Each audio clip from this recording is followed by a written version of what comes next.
సంఘం అందరికీ కూడా ప్రభునామమున వందనాలు తెలియపరుస్తూ ఉన్నాను. హల్లెలూయా, హల్లెలూయా. దేవుడు తన వాక్యంతో మనతో మాట్లాడడానికి ఇష్టపడతా ఉన్నాడు. మనము స్వీకరించడానికి లేదా ఆలోచన చేయడానికి కాస్తంత మనసును మన దేవుని వైపు నిలిపి వాక్యం వినడానికి మనసు చూపించాలి. హల్లెలూయా. కొన్ని మాటలు చూద్దాం. స్తోత్రం. మార్క్స్ వార్త 11వ అధ్యాయము, మార్క్స్ వార్త 11వ అధ్యాయము 23వ వచనం చదువుకుని ఒకసారి. మార్క్స్ వార్త 11.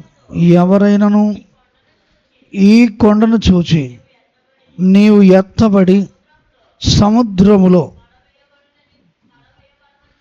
పడవేయబడుమని చెప్పి తన మనసులో సందేహింపగా తను చెప్పినది జరుగునని నమ్మిన ఎడల వాడు చెప్పినది జరుగునని నీతో నిశ్చయంగా చెప్తున్నాను. హల్లెలూయా, హల్లెలూయా. మరి దేవుని బిడ్డలైనటువంటి వారికి దేవుడిచ్చిన ఈ ఆధిక్యత ఎలా ఉంటుంది అని అంటే, నువ్వు ఏదైతే చెప్తావో అది దేవుడు నెరవేరుస్తాడు. హల్లెలూయా, హల్లెలూయా. విశ్వాసంతో పలికిన ప్రతి మాట కూడా దేవుడు ఏం చేస్తాడు? నెరవేర్చే దేవుడై ఉన్నాడు. హల్లెలూయా. దీన్ని విశ్వాస వాక్కు అంటారు. దేవుడు ఈ మాట చెప్పి మరి ఒక ఇద్దరు సేవకులు ఒక ప్రాంతానికి సువార్తకి వెళ్ళారట. వెళ్తే ఆ ప్రాంతంలో మీరు నమ్మితే దేవుని మహిమను చూస్తారు. ఈ రాత్రి ఈ ప్రాంతంలో చాలా కాలం నుంచి వర్షం లేదు కాబట్టి మీరు నమ్మితే కనుక మరి దేవుని గొప్ప కార్యం చూస్తారు, వర్షం కురుస్తుందని చెప్పారట. హల్లెలూయా. ఆ ఊరిలో కొంతమంది మతోన్మాదులు వీళ్ళని చుట్టుముట్టారట. మీరు చెప్పారు కదా నమ్మితే జరుగుతుందని, ఇప్పుడు మిమ్మల్ని చెట్టుకు కట్టేస్తున్నాం, మరి ఇప్పుడు మీ చెట్టుకు కట్టేస్తాం, ఈ రాత్రి కనుక వర్షం కురిస్తే మీరు బతికినట్టు, లేదంటే తర్వాత మీ ఇష్టం అని చెప్పి మరి వాళ్ళిద్దరిని చెట్టుకు కట్టేస్తే ఈ పాస్ట్ గారు ఇంకో పాస్ట్ గారితో మాట్లాడుతున్నాడట.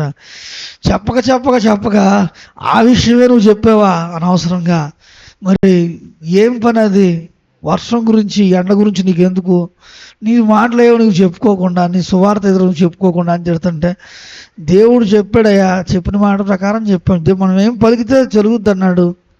దేవుడు తప్పకుండా సాయం చేస్తాడు, చూద్దాం అసలు వాళ్ళ మనం కూడా తేలిపోతుంది అని చెప్పి ఈయన అలా ఉన్నాడట. ఈ లోపలికి మరి కాసేపటికి వాతావరణంలో చాలా మార్పులు వచ్చాయట. హల్లెలూయా, హల్లెలూయా. మరి మబ్బులు మేఘాలతో కమ్ముకుని మరి గొప్ప కుంభవృష్టిగా ఆ రోజు రాత్రి వర్షం పడిందట. హల్లెలూయా. ఊరంతా కూడా ఆశ్చర్యపోయారు. చాలా కాలం నుంచి వర్షాలు లేవు వాళ్ళకి. మరి ఈ సందర్భం చూసినప్పుడు వాళ్ళని చెట్టుకు కట్టేసిన వాళ్ళని ఇప్పేసి వాళ్ళకి చక్కటి భోజనం ఏర్పాటు చేసి మంచి కానుకిచ్చి వాళ్ళని సాగనంపారట. హల్లెలూయా, హల్లెలూయా. మరి చాలా సందర్భాల్లో మరి దేవుని పక్షంగా నిలబడడానికి భయపడుతూ ఉంటాం, దేవుని కార్యాల విషయంలో భయపడుతూ ఉంటాం. ఎందుకు అని అంటే దేవుని చిత్తం తెలుసుకుని, దేవుని ప్రణాళిక సరిగా అర్థం కాక, దేవుని యొక్క ఉద్దేశాలు అర్థం కాక, కొన్నిసార్లు కొంతమంది సరిగా దేవుని యొక్క విషయాన్ని మరి గుర్తించగా, మరి దేవుని పక్షంగా చేరడానికి, దేవుని పక్షంగా నిలబడడానికి కొంచెం ఇబ్బంది పడుతూ ఉంటారు. కానీ దేవుని పక్షంగా నిలిచి ఎవరైతే వాదిస్తూ ఉంటారో దేవుడు వారి పక్షంగా వ్యాజ్యమాడతాడు. హల్లెలూయా, హల్లెలూయా. దేవుని పక్షంగా నిలిచి ఎవరైతే వాదించే వారిగా ఉంటారో వారి పక్షంగా దేవుడు వ్యాజ్యమాడతాడు. హల్లెలూయా. నువ్వు ఏం మాటల ప్రభు కొరకు మాట్లాడతావో ఆ మాట అక్షరాల దేవుడు నెరవేరుస్తాడు. హల్లెలూయా, హల్లెలూయా. మరి నేను ఉపవాసం ఉన్న కొత్త అయితే ఏదో సందర్భం వచ్చింది. మొత్తానికి ఏదో సందర్భం వస్తే మా మన ప్రవచన గారితోనే అన్నాను. వాళ్ళు ఒక మాట చెప్తూ అనుకుంటున్నారు, ఏమని అంటే నేను ఉపవాసం చేసినటువంటి కొత్త అవి. మరి వాళ్ళందరూ ఒక దాని గురించి ఆలోచించుకుంటున్నారు. మరి అప్పుడు అందరూ ఈ గృహంలోనే ఉండేవాళ్ళం చిన్నప్పుడు అనమాట. ఒక చాలా కాలం 18 సంవత్సరాలు అయిపోయి ఉంటుంది. చాలా అంటే ఇంటర్మీడియట్ డిగ్రీ ఆ టైం చదువుతున్న టైం అనమాట. మేరీ కడుపులో ఉందన్నమాట. కడుపులో ఉంటే వీళ్ళు ఏదో ఆలోచన చేసుకుంటున్నారు, ఏదో సవాళ్ళు తీసుకుంటున్నారు. ఏంటంటే అబ్బాయి పుడుతుందని వీళ్ళ వాదన, అవతల వాళ్ళు అమ్మాయి పుడుతుంది అంటారు. సరే ఏదో గొడవ వచ్చింది. మొత్తానికి ఏదో గొడవ వస్తే నేను అన్నాను, మామూలుగా అన్నమాట కూడా కదా, నిజంగా అన్నమాటే. సరే ఖచ్చితంగా ఇప్పుడు ఆ గొడవ సందర్భం అది ఏమైందో మొత్తానికి దేని నిమిత్తం అన్నాను నాకు గుర్తులేదు, కానీ అన్నాను బాప్తిస్మం గురించి అంటండి. బాప్తిస్మం తీసుకుంటే నీకు మంచి బాబు పుడతానంటే వాళ్ళు అప్పుడు వద్దన్నారు. అయితే అమ్మాయి పుడుతుంది అన్నాను. ఏడుతో వెళ్ళిపోయింది అమ్మాయి. వెళ్ళిపోయిన తర్వాత నిజంగా అమ్మాయి పుట్టింది, మా మేరీ పుట్టింది. హల్లెలూయా. అలాగే అంటే ఒక విధంగా అంత స్ట్రైట్గా ఉండేది నా యొక్క సువార్త. అది ఇలా ఉండేది అనమాట. నా సువార్త పరిచయం ఇలాగే ఉండేది. ఇది నా సువార్త పద్ధతి. కాబట్టి ఆ యొక్క విధానంలో ఒక విధానంగా ఆ యొక్క పద్ధతి. మరి ఎంతమంది ఏమనిపించుకున్నా ఎలా ఉన్నప్పటికీ కూడా ఈ పద్ధతిలో ఆ యొక్క మాట పలికితే ఆ విధంగా దేవుడు జరిగిస్తూ ఉండేవాడు. ఇంకేముంటుంది, ఇంకా మరి తేడా వస్తుంది కదా. చాలా సందర్భాల్లో చాలా ఇబ్బంది అవుతుంది. ఇంకోటి ఏంటంటే, ఇంకొక వరం ఏంటంటే, నన్ను ఎవరైనా తిడితే ఆడికి మామూలుగా ఉండేది కదా. పైగా ఇప్పుడు ఇలా అంటాను కదా, ఖచ్చితంగా ఆడికి కోపం వస్తుంది. ఆడు ఏదైనా అంటాడు కదా అంటే ఆడికి మామూలుగా ఉండేది కాదు. నేనే ఈ మధ్యకాలంలో ఆ వరం గురించి ప్రార్థన చేసి వద్దు ప్రభువా తీసేయమని ప్రార్థన చేశాను. మామూలుగా చాలా సందర్భాల్లో ఆ యొక్క నేను చేసేది నేను చేసేవాడిని, నిజంగా దేవుని పక్షంగానే చేసేవాడిని. వాళ్ళు తిరగబడ్డారనుకో, ఇంకా ప్రకటన గ్రంథంలో ఇద్దరు ప్రవక్తల టైప్లో ఉండేది. నీరు రక్తం అగ్ని అడిగి ఇంకా మామూలుగా ఉండేది కదా. ఆ పరిస్థితి భిన్నంగా ఉండేది అనమాట. అంటే నిజంగా ఆ యొక్క పరిస్థితి భిన్నమైనటువంటి ఆ యొక్క పరిస్థితి. ఏదో గుద్దుకోవడమో, ఏదో యాక్సిడెంట్ అవడమో, ఏ కాలో చేయో ఎరగడమో, ఈ పగలడమో, ఏదో ఒకటి సంథింగ్ వాళ్ళకి అలా ఉండేది అనమాట. చాలా ఫాస్ట్గా ఆ యొక్క కార్యాలు మాత్రం చాలా ఫాస్ట్గా జరిగాయి. అలాంటి కార్యాలు మాత్రం చాలా ఫాస్ట్గా జరిగాయి. మరి ఎందుకు ఈ మాట చెప్తున్నానంటే, దేవుని యొక్క సన్నిధిలో అంత పవర్ఫుల్గా యథార్థంగా మరి దేవుణ్ణి ప్రేమించేటువంటి ఆ యొక్క విధానంలో దేవుడిచ్చిన ఓ వరం అన్నమాట. హల్లెలూయా, హల్లెలూయా. అయితే అలాంటి వరాల కోసం మీరు ఎవరు ప్రార్థన చేయకండి. ఎందుకంటే మరి నేను ఆ యొక్క విషయాల్లో ఎందుకు అని అంటే, సువార్తకు ఆటంకమైన స్థలాల్లో ఆ యొక్క సందర్భాలు ఉపయోగపడతాయి. మరి అందుకొరకు నా ప్రొడక్షన్ కోసం ఫస్ట్ దేవుడు అలాగా నన్ను కాపాడడం కొరకు అలా ఇచ్చాడు అనమాట. హల్లెలూయా. మరి కాబట్టి నిజంగా అదొక అద్భుతమైనటువంటి కాలం. మరి ఓ మాట పలికితే ఆ కార్యాలు దేవుడు జరిగిస్తూ ఉండేవాడు. అంటే దేవుని యొక్క సన్నిధిలో మరి ఏ వాక్యం ఆధారంగా అంటే, మార్కు సువార్త 11:23 ఆధారంగా. హల్లెలూయా, హల్లెలూయా. వాక్యంలో ఉందా అంటే ఉంది, వాక్యంలో ఉంది, పడుతుంది అంతే. ఆ విధంగా అనమాట. మరి దేవుని యొక్క సన్నిధిలో అది ఒక ప్రత్యేకమైన రీతిగా ఆయన ప్రజల్ని మరి దేవుడు నడిపించిన పద్ధతి. సరే, అయితే ఈరోజు ఈ మాటని మరి ఒక అద్భుతకరమైన రీతిగా, మాదిరికరమైన విధానంలో కొన్ని ఆశీర్వాదాలు మన జీవితంలో విస్తరింపజేయలాగున మన ఆత్మీయ జీవితాలకు అనుగుణంగా మరి ఆత్మఫలములు విస్తరించులాగున అన్ని విషయాల్లో వర్ధలత పొందినాగున మరి ఒక వర్తమానంతో మీకు కొన్ని పాఠాలు ఇవాళ జ్ఞాపకం చేయాలని పరిశుద్ధాత్మ చేత ప్రేరేపించబడి ఈ వర్తమానాన్ని మీ కొరకు సిద్ధపరిచి తీసుకొచ్చాను. మరి దేవుని యొక్క వాక్యాల నుంచి అది మనం చూద్దాం. దైనందిన జీవితాల్లో చాలా సందర్భాల్లో మనం ఏం చేస్తుంటామని అంటే చాలా మాటలు మాట్లాడుకుంటూ ఉంటాం.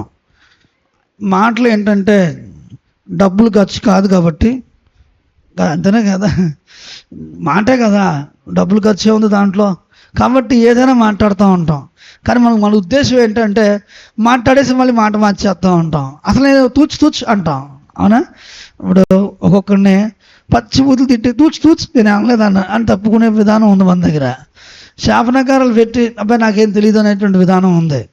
ఇలాంటి మరి పిచ్చి అన్నీ కూడా చేసుకుంటూ వెళ్తూ ఉంటారు. ఉద్దేశం ఏంటంటే ఈ లెక్కల్లోకి రావట్లేదు అని నీ యొక్క ఆలోచన. నువ్వు మరి రద్దు చేస్తే అది రద్దు అయిపోయింది అని అనుకుంటున్నావు. కాబట్టి నీకు ఈ విషయాలు తెలిస్తే కొంచెం దేవుని మార్గాల్లో చాలా జాగ్రత్తగా నువ్వు కొనసాగుతావని కూడా నా ఆశ. అందుకొరకు ఈ వర్తమానం దేవుని యొక్క వాక్యంలో నుంచి ఒక మాట చదువుకుని మన ఈ వర్తమానంలో ముందుకెళ్దాం. దేవుని యొక్క వాక్యం నుంచి మత్తయి సువార్త 12వ అధ్యాయము, మత్తయి సువార్త 12వ అధ్యాయము 36వ వచనం నుంచి చదువుదాం. చూడండి, 12వ అధ్యాయం.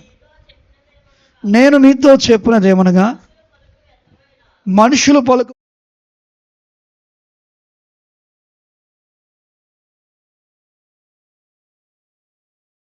చెప్పవలసి ఉండును. నీ మాటలను బట్టి నీతిమంతుడివని తీర్పు నొందుదు, నీ మాటలను బట్టియే అపరాధివని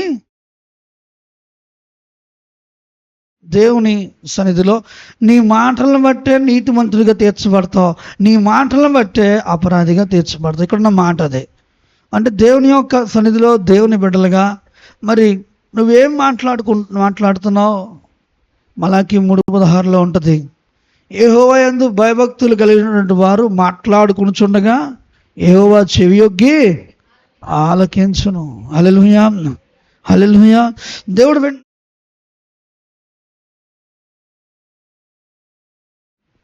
సొంతోళ్ళే కదా, లేకపోతే బయట వాళ్ళే కదా, ఇలాగ మనము ఏదో తోచినట్టుగా మాట్లాడుకుంటూ ఉంటాం.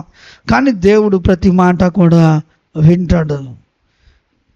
దేవుడు ప్రతి మాట కూడా వింటాడు. ఉదాహరణకి సంఖ్యాకాండము 12వ అధ్యాయము, సంఖ్యాకాండం 12వ అధ్యాయము మొదటి నుంచి కొన్ని వచనాలు చదువుదాం. మోషే కూషు దేశపు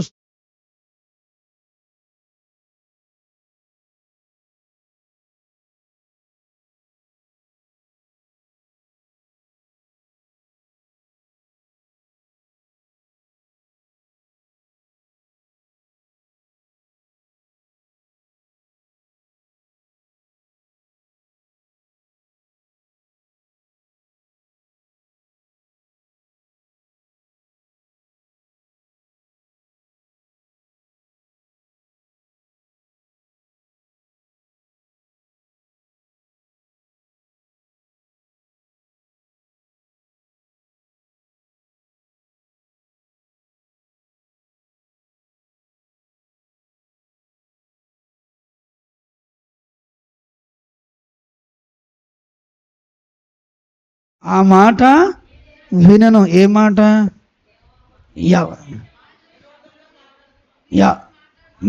మిరియాము అహరోనులు మాట్లాడుతున్న మాట. ఎవరితో మాట్లాడుతున్నారు? ఎక్కడ మాట్లాడుతున్నారు?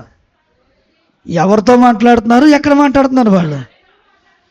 వాళ్ళ ఇంట్లో మాట్లాడుకుంటున్నారు, వాళ్ళే మాట్లాడుకుంటున్నారు. హల్లెలూయా. మరి యెహోవాకి ఎందుకు అని అడుగుతావేమో నువ్వు. అడుగుతావా? ఇంట్లో వాళ్ళే కదా, వాళ్ళకి మాట్లాడుకుంటున్నారు. వాళ్ళకి పద్ధతి నచ్చలేదు, వాళ్ళు మాట్లాడుకుంటున్నారు. మరి ఇంట్లో వాళ్ళు మాట్లాడుకుంటున్నప్పుడు దేవుని జోక్యం ఏంటి? ఇక్కడ నీకు ఎందుకు ఈ మాట జ్ఞాపకం చేస్తున్నాడు? మేము ఇంట్లో మాట్లాడుకునే మాటలు పాస్టర్ గారు మీకు ఎందుకండి? మా అక్కతో మాట్లాడుతాం, మా చెల్లితో మాట్లాడతాం, మా అమ్మతో మాట్లాడతాం, నేను బూతులు ఆడుకుంటాను, తిట్టుకుంటాను, ఏదైనా చేసుకుంటాను, నీకు అనవసరం అని నువ్వు అనుకోవచ్చు. కానీ దేవుడు ప్రతి విషయాన్ని వింటున్నాడు. హల్లెలూయా. ఇది మనం ఇక్కడ జ్ఞాపకం చేసుకోవాలి. అంటే నువ్వేం మాట్లాడుతున్నావు, ఎలా మాట్లాడుతున్నావు? యెహోవా ఆ మాట ఏం చేశాడట? ఎవరితో ఎవరు మాట్లాడుతున్నాడు విన్నాడైనా. మిరియాము అహరోను ఎవరి గురించి మాట్లాడుతున్నారు? ఎవరితో మాట్లాడుతున్నారు? వాళ్ళే మాట్లాడుకుంటున్నారు, తిట్టుకుంటున్నారు, సనుక్కుంటున్నారు. వాస్తవానికి వేరే జాతి స్త్రీని వివాహం చేసుకున్నారు, అంటే బయట సంబంధం చేసుకున్నాడు అన్నమాట. హల్లెలూయా. ఇంట్లో సంబంధం వదిలేసేసి బయట సంబంధం చేసుకున్నాడు. సబ్జెక్ట్ అది. హల్లెలూయా. కాబట్టి కోపం వచ్చింది. హల్లెలూయా. మరి వీళ్ళిద్దరికీ కుమారులు ఉన్నారో కుమార్తెలు ఉన్నారో తెలీదు. మరి మొత్తానికి ఎందు నిమిత్తం వాళ్ళు సనిగారో కూడా తెలియదు. ఇంట్లో సంబంధం వద్దు అని బయట సంబంధం చేసుకున్నందుకు వీళ్ళకి కోపం వచ్చింది, మాట్లాడుతున్నారు, తిడుతున్నారు. మరి ఇక్కడ ఈ మాటను యెహోవా ఏం చేశాడట? ఆ మాటను యెహోవా వినెను. హల్లెలూయా, హల్లెలూయా. కాబట్టి దేవుడు వింటున్నాడు నీ మాట. నువ్వు మాట్లాడే ప్రతి మాట కూడా దేవుడు వింటున్నాడు. విన్న ఈ యొక్క ప్రతి మాటకి కూడా ఆయన జవాబు కూడా చెప్తాడు. హల్లెలూయా. జవాబు కూడా చెప్తాడు. కాబట్టి దేవుని బిడ్డలుగా ఒక్కసారి దేవుని బిడ్డలుగా వినాలి. మరి దేవుని బిడ్డలుగా నువ్వు మాట్లాడే ప్రతి మాట ఎలా మాట్లాడుతున్నావు? మీ అమ్మగారితో ఎలా మాట్లాడుతున్నావు? మీ అమ్మాయితో ఎలా మాట్లాడుతున్నావు? మీ అబ్బాయితో ఎలా మాట్లాడుతున్నావు? మరి మీ యొక్క కుటుంబ సభ్యులతో ఎలా మాట్లాడుతున్నావు? ఎందుకంటే బయట వాళ్ళతో మాట్లాడే అలవాటు మనకు లేదు కదా. కాబట్టి మనం ఇక్కడే మాట్లాడుకుంటాం. కాబట్టి మన రాజ్యం మన ఇల్లే. హల్లెలూయా. బూతులు ఆడుకున్నా, తన్నుకున్నా, గుద్దుకున్నా ఇల్లే. కాబట్టి మరి నీ ఇంట్లో మాట కూడా దేవుడు వింటాడు. హల్లెలూయా. నువ్వు చాటును కనుక్కున్నది కూడా దేవుడు వింటాడు. హల్లెలూయా. ఎందుకని మరి నిజముగా ఇది చాలా మరి ప్రత్యేకమైన అంశము. కాబట్టి ఎందుకు దేవుడు ఆ విధంగా మరి విన్ని ప్రత్యుత్తరాన్ని ఇవ్వడానికి ఇష్టపడుతున్నాడు? సామెతల గ్రంథము 13వ అధ్యాయము, సామెతల గ్రంథం 13వ అధ్యాయము 2వ వచనం నుంచి చూడండి ఒకసారి. అమ్మా, తన నోటి ఫలము చేత మనుష్యుడు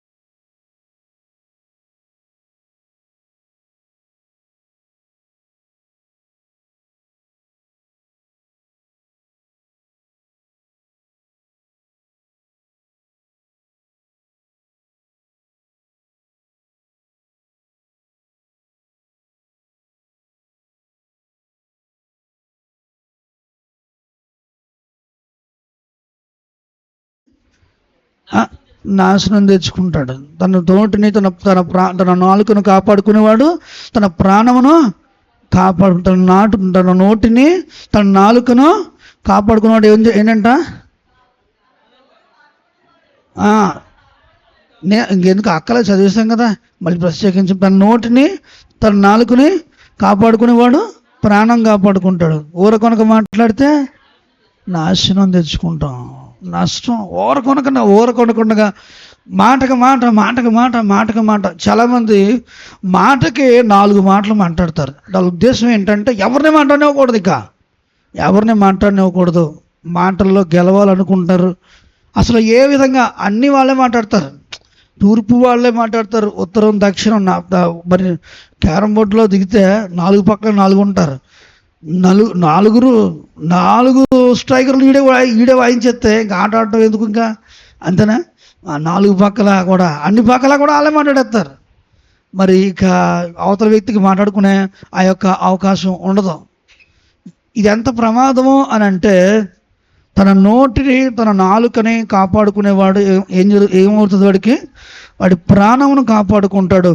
ఊరకనగా మాట్లాడితే నాశనం. ఎలాగనంటే, ఒక వివాహానికి ఒక గుంపు వెళ్తున్నారట. ఒక వివాహానికి ఎవరు వెళ్తున్నారట? ఒక గుంపు వెళ్తున్నారట. ఊరు బయటకు వచ్చారు. ఊర్లోకి వస్తున్నారు అవతల వాళ్ళు. చీకటిగా ఉంది, చీకటిగా ఉంది, వినాలి వినాలి, చీకటిగా ఉంది. ఈ చీకట్లో కొద్దిగా అవతల వ్యక్తులు కనబడలేదు. ఓ మొదటి గుంపులో ఉన్నవాడు అన్నాడట, ఎవర్రాది అన్నాడట. ఏమన్నాడట?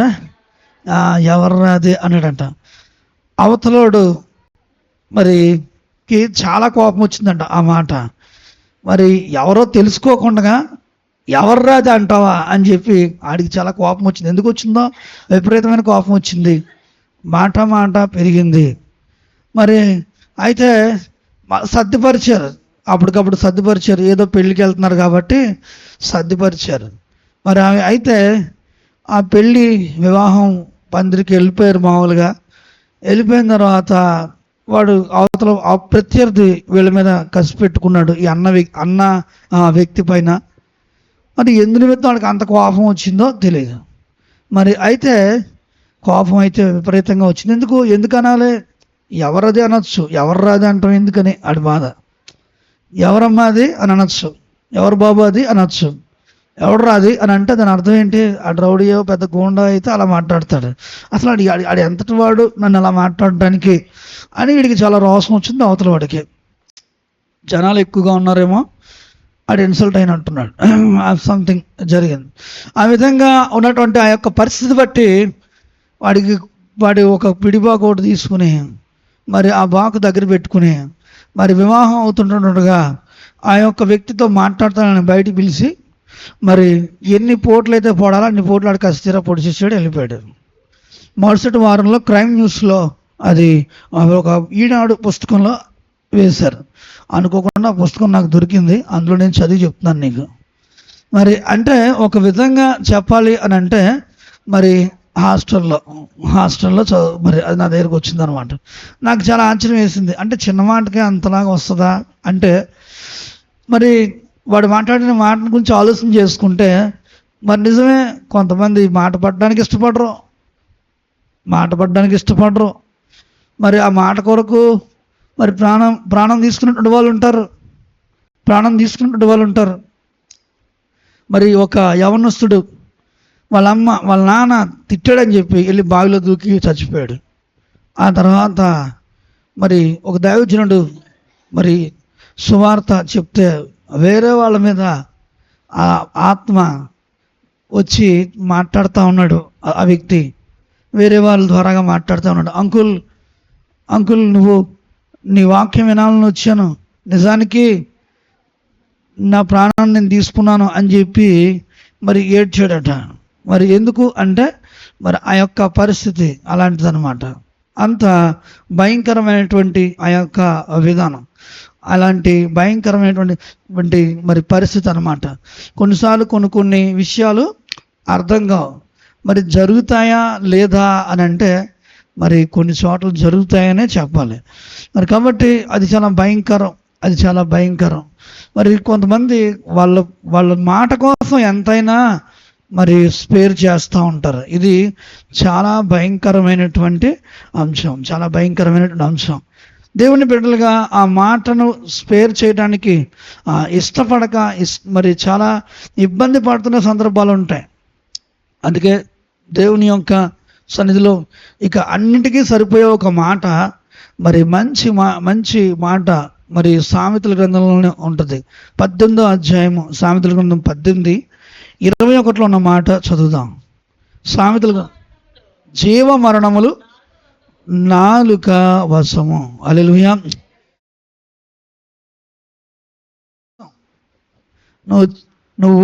నువ్వు జీవించేది మరణించేది కూడా అది నాలుక వశం. అందుకే నాలుకను గురించి యాకోబు విశేషమైన విషయాలు ఎన్నో రాస్తా వచ్చాడు. హల్లెలూయా. మరి 18వ అధ్యాయంలో 20వ వచనంలో కూడా మంచి మాట, ఒకడు నోటి ఫలము చేత వాడి కడుపు నిండును, తన పెదవుల ఆదాయం చేత. హల్లెలూయా. మంచి మాటలు మాట్లాడుతూ చూడండి, మాటలతో కొంతమంది మూటలు గడ్డేస్తారు. మరి ఎంత అంటే ఎన్ని మూటలైనా గడ్డేస్తారు. మరి మంచి మాట మాట్లాడతారు, మన దగ్గర నుంచి ఏం కావాలో అవి పట్టుకుపోతూ ఉంటారు. ఎంత బాగా మాట్లాడతారు తీయగా. మరి ఎంత ఈ ఈ కొన్నిసార్లు కొంతమందితో మరి మాట్లాడుతున్నప్పుడు చాలా ఆశ్చర్యం వేస్తుంది. ఎందుకంటే వాళ్ళు మాట్లాడే ప్రతి మాట ఓ మెట్టు ఎదరొచ్చేదానికి ఓ మెట్టు అనమాట. మనకి ఏదో వెళ్ళిపోయేదానికి ఓ మెట్టు అనమాట అనిపిస్తూ ఉంటుంది ఒక్కోసారి. అంటే అంత బాగా మాట్లాడతారు వాళ్ళు, నోట్లు కట్టేస్తూ ఉంటారు తర్వాత. దేవునికి స్తోత్రం, హల్లెలూయా. ఒక నోటి ఫలము వానికి ఆదాయం తెచ్చిపడదు. అలాగా చూడండి, హల్లెలూయా. మంచి మాట మాట్లాడారని చెప్పి గిఫ్ట్లు కూడా వచ్చిన సందర్భాలు ఉన్నాయి. హల్లెలూయా, హల్లెలూయా. కాబట్టి జీవమరణములు నాలుక వశం అన్నాడు సామెతల గ్రంథంలో. హల్లెలూయా. మరి యాకోబు ఈ నాలుకను గురించి అనేక విషయాలు చెప్తా వచ్చాడు. అవే ఈరోజు వర్తమానం కొరకు దేవుడిచ్చిన మాటలు. దేవుని యొక్క వాక్యాల నుంచి యాకోబు రాసిన పత్రిక 3వ అధ్యాయము 3 నుంచి 11 వరకు మన వర్తమానం మూలవాక్యము.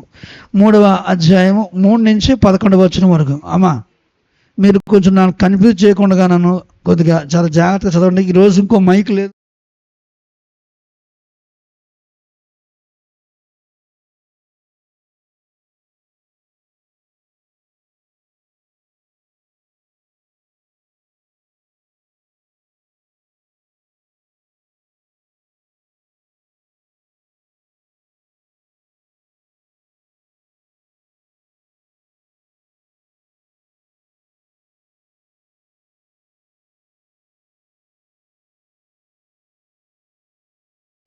దేహంలో నాలుక ఎంత ఉంటుంది? మహా అయితే ఎంత ఉంటుందేమో, ఎంత ఉంటుంది.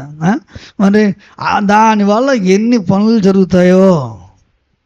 హల్లెలూయా, హల్లెలూయా.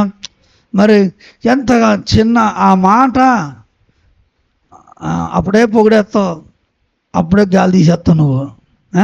ఒక మనిషిని నిలబెట్టి ఆకాశానికి ఎత్తేయాలంటే నీ నాలుకే, మరి అగాధంలో తోసేయాలంటే ఈ నాలుకే. హల్లెలూయా. ఈ నాలుగుతో ఎన్నెన్ని కార్యాలు, ఎన్నెన్ని విషయాలు మనుషులు చేస్తుంటారో కదా. హల్లెలూయా. ఇదే నాలుగుతోటి చేసే కార్యాల గురించి 10వ వచనం చదవండి. 3:10 ఒక్క నోట నుండి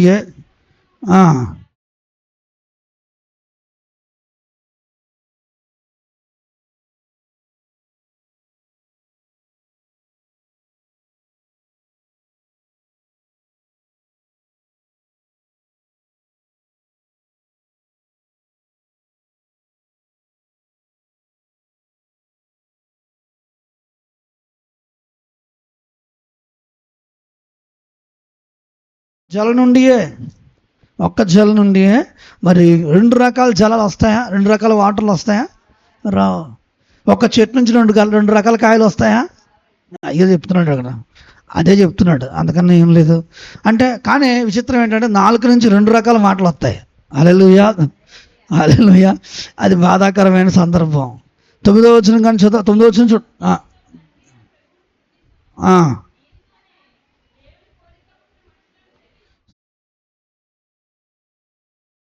ఈ 2 ఒకటే నోటితో జరుగుతున్నాయి. నువ్వు ఇప్పుడు ఇక్కడ స్తుతి అంటున్నావా, మరి ఇంటికి వెళ్ళిన తర్వాత శాపనగర్లు పెడతావు. మరి అది చాలా భయంకరం. దేవుడు లెక్క అడుగుతాడు నిన్ను, నువ్వు చేసే పని నిమిత్తం దేవుడు లెక్క అడుగుతాడు. నీ దేహము దేవుని ఆలయము, అది పరిశుద్ధాత్మక నిలయం. హల్లెలూయా. అది దేవుడు నాకు మహిమార్థమే దేవుడు నీకు ఇచ్చింది. నువ్వు సొత్తు కాదు, విలువ పెట్టి కొనబడ్డావు. నీ దేహంతో దేవుని మహిమపరచాలి. హల్లెలూయా. నీ దేహంలో ఉన్న అవయవాలతో దేవుని నామాన్ని మహిమపరచాలి. హల్లెలూయా. ఈ నోరు లేనటువంటి వాళ్ళు ఉన్నారు, కనులు లేనటువంటి వారు ఉన్నారు, కాళ్ళు లేనటువంటి వారు ఉన్నారు. మరి దేవుడు ఈ యొక్క అవయవాలను ఇచ్చి అన్ని రకాలుగా దేవుడిని కృప చూపించి చేస్తున్నాడంటే దేవునికి ఎంతగానో కృతజ్ఞతాస్తుతులు చెల్లించా భద్రమే ఉన్నాం. హల్లెలూయా. మరి ఎంత చిన్న నిప్పు ఎంత పెద్ద అడవిని తగలబెడుతుంది. నాలుగు కూడా అంతే కదా. తర్వాత రాస్తుంది అంతా. ఎంత చిన్న నిప్పు అంత పెద్ద అడవిని తగలెడుతుంది. ఒకడు చెప్పిన మాట, ఒకళ్ళు చెప్పినటువంటి ఆ యొక్క విషయం, పరిస్థితి చాలా నిప్పు లేకుండా పొగడేస్తారు మరి పొగ లేకుండా నిప్పెడేస్తారు కొంతమంది. మరి పొగ లేకుండా నిప్పెట్టేసి వచ్చేస్తూ ఉంటారు. ఎంత అంటే వాళ్ళ నాలుక ప్రభావం, అది వాళ్ళ టంగ్లో ఉన్నటువంటి శక్తి అలాంటిది. మరి వాళ్ళు ఎలా ఎక్స్ప్లెనేషన్ చేయగలరంటే అలా ఎక్స్ప్లెనేషన్ చేయగలరు. ఆ ఎక్స్ప్లెనేషన్ కెపాసిటీకి ఆటోమేటిక్గా అగ్గి లేకుండానే మరి అగ్గిపుల్ల లేకుండానే నిప్పులు పుడతాయి. ఆ విధంగా పరిస్థితులు మారుతూ ఉంటాయి. చాలా సందర్భాల్లో చూడండి, ఎన్నోసార్లు కొంతమంది ఆ విధంగా వారు ఇష్టానుసారంగా మరి అనేకుల్ని ఇబ్బందికరంగా ఉన్న సందర్భాలు ఉంటుంటాయి. ఎంత ఇబ్బంది అని అంటే ఈ నాలుకతో చేసేటువంటి పనులు చాలా చాలా భయంకరం. మరి దేవుని బిడ్డలైనటువంటి వారు ఎంత మాత్రము కూడా ఇలాంటి పద్ధతులు పాటించకూడదు, ఇలాంటి పద్ధతులు కలిగి ఉండకూడదు. దేవుడు తప్పకుండా ప్రతి విషయంలో కూడా మనల్ని లెక్క అడుగుతాడు. హల్లెలూయా, హల్లెలూయా. నాలుకను గురించి మరి యాకోబు కొన్ని ఎగ్జాంపుల్స్ ఇస్తూ వచ్చాడు. అవి ఒకసారి చూసుకుంటూ మనం ఈరోజు వర్తమానాన్ని మరి ముందుకు తీసుకెళ్దాం. వాక్యం మరి చూస్తే ఎంత పెద్ద మరి గుర్రములను ఏం చేస్తూ ఉంటారు, కళ్ళెముతో కంట్రోల్ చేస్తూ ఉంటారు. ఆ గుర్రాన్ని కళ్ళెంతో కంట్రోల్ చేసినట్టు ఈ నాలుకతోనే ఒక వ్యక్తి తన దేహాన్ని అంతటిని కూడా కంట్రోల్ చేయాల్సి ఉంటుంది. ఆ మాటలో ఉన్న శక్తిని బట్టి, ఆ మాటలో ఉన్నటువంటి ఆ యొక్క ప్రభావాన్ని బట్టి మనుషులు లోబడటం అనేటువంటిది లేదా మనుషులు లోబడకపోవడం అనేటువంటిది ఉంటుంది. మాట విధానము అనేటువంటిది కరెక్ట్గా లేకపోతే ఖచ్చితంగా అక్కడ ఇండిసిప్లిన్నెస్ ఉంటుంది, ఒక విధంగా లోకువతనం ఉంటుంది. కాబట్టి మాట అనేటువంటిది గాండ్రతగా చేసుకుంటానికి రకరకాల ప్రయత్నాలు చేస్తూ ఉంటారు మనుషులు. కాబట్టి మలుపు తిరుగుతుంది ఒక మాట, ఒక మనిషి జీవితాన్ని మలుపు తిప్పుతూ ఉంటుంది. హల్లెలూయా. ఒక్కొక్క ఆలోచన ఒక మనిషి జీవితాన్ని మలుపు తిప్పుతూ ఉంటుంది. కాబట్టి అందుకే మరి కళ్ళెము పెట్టి ఆ గుర్రాన్ని ఎలాగైతే మరి మలుపు తిప్పుతామో అట్లాగా మరి కళ్ళెంతో అట్లా ఈ నాలుకతో ఒక వ్యక్తి జీవితమో అంతవరకు ఉన్న జీవితం ఆ నాలుకను బట్టి ఆ సిస్టమ్ అనేది మారిపోతూ ఉంటుంది. హల్లెలూయా, హల్లెలూయా. అప్పుడు దాకా సంతోషంగా ఉంటున్నారు, కొంతమంది మాట్లాడుకుంటున్నారు. అక్కడ ఒకడు ఒక మాట అన్నాడు, దాంతో గొడవ ప్రారంభమైంది.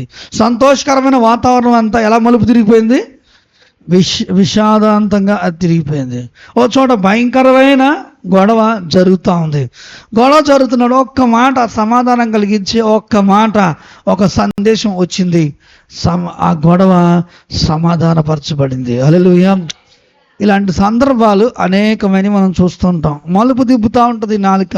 హల్లెలూయా. నాలుక వెంబడి వచ్చే ప్రతి మాట కూడా మనిషి యొక్క గమనాన్ని మలుపు తిప్పుతూ ఉంటుంది. కాబట్టి అది మనము గుర్తించబద్దులమే ఉన్నాం. అలాగే పెద్ద పెనుగాలికి మరి త్రిప్పబడేటువంటి కొట్టుకుని పోయే ఆ ఓడ కూడా మిక్కిలి చిన్నదైన చుక్కాని చేత అది త్రిప్పబడతా ఉంటుందట. హల్లెలూయా. అలాగే నాలుక కూడా అదే విధంగా మరి త్రిప్పుతుంది, పరిస్థితుల్ని మారుస్తూ ఉంటుంది. హల్లెలూయా, హల్లెలూయా. చూడండి, మరి కొన్ని వర్గాల్లో మరి రాజ్యాల్లో సమాధానపరచడానికి రాయబారులను పంపుతారు. సమాధానపరచడానికి ఏం చేస్తారు, రాయబారులను పంపుతారు. వాడు మాట్లాడే మాటను బట్టే అక్కడ చక్కటి సమాధానకరమైన ఆ యొక్క వాతావరణం కలుగుతూ ఉంటుంది. హల్లెలూయా, హల్లెలూయా. కొన్ని గొడవలు చూస్తుంటాం, ఇరు పక్షాలు సమాధానపరచడానికి.